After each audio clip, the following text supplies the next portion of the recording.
Assalamualaikum warahmatullahi wabarakatuh dan salam sejahtera.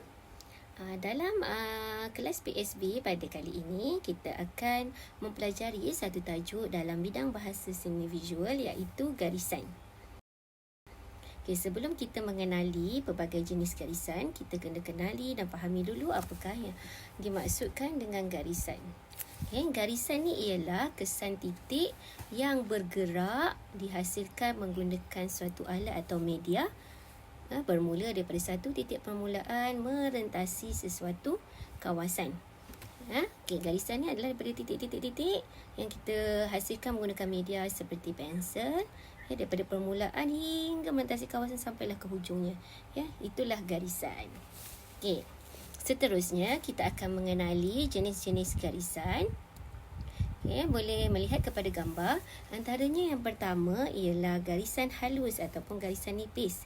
Yang mana kita, contohnya kita hasilkan menggunakan pensel. Yang kedua ialah garisan tebal, yang mana kita boleh hasilkan menggunakan berus yang tebal.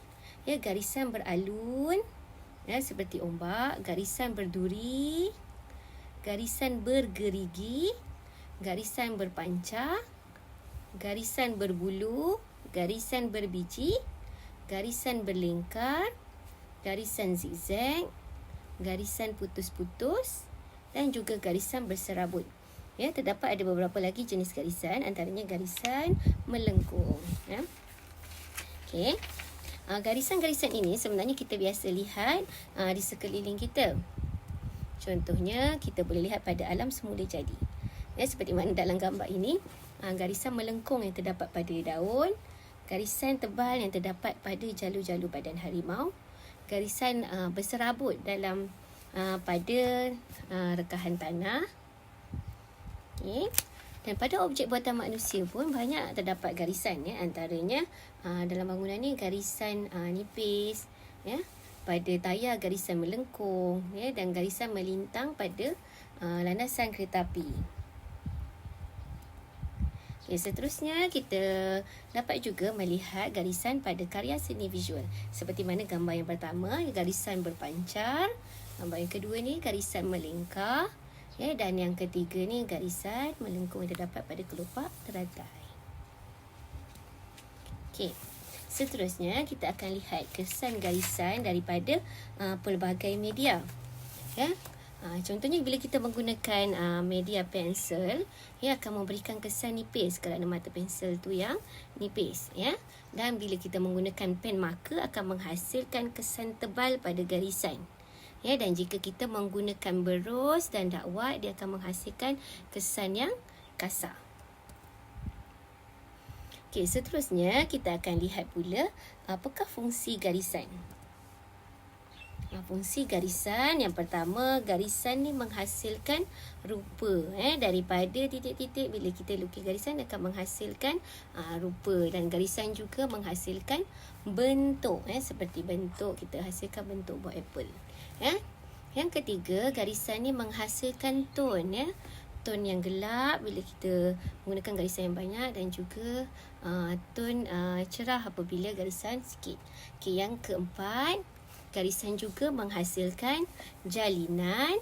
Dan yang kelima, garisan juga berfungsi untuk menghasilkan bentuk. Daripada struktur rangka kita menghasilkan bentuk sesuatu benda. Dan garisan juga mewujudkan ruang. Kita dah fahami fungsi garisan. Kita akan lihat pula tentang teknik garisan.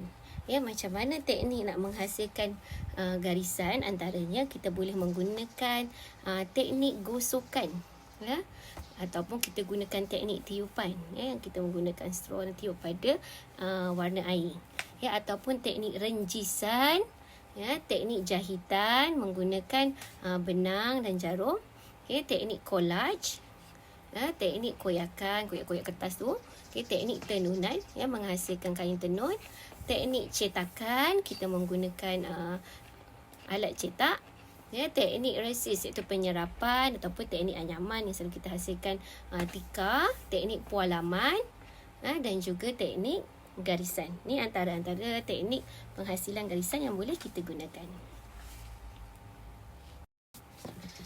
Okey, selesai tajuk garisan pada hari ini. Selepas ini dalam kelas akan datang, kita akan cuba untuk menghasilkan satu doodle art menggunakan pelbagai garisan. Dan jika ada kesempatan, kita juga akan cuba menghasilkan satu lukisan yang menggunakan lakaran daripada pelbagai garisan untuk menghasilkan tone gelap dan juga tone terang. Okey, kita jumpa lagi dalam kelas yang akan datang.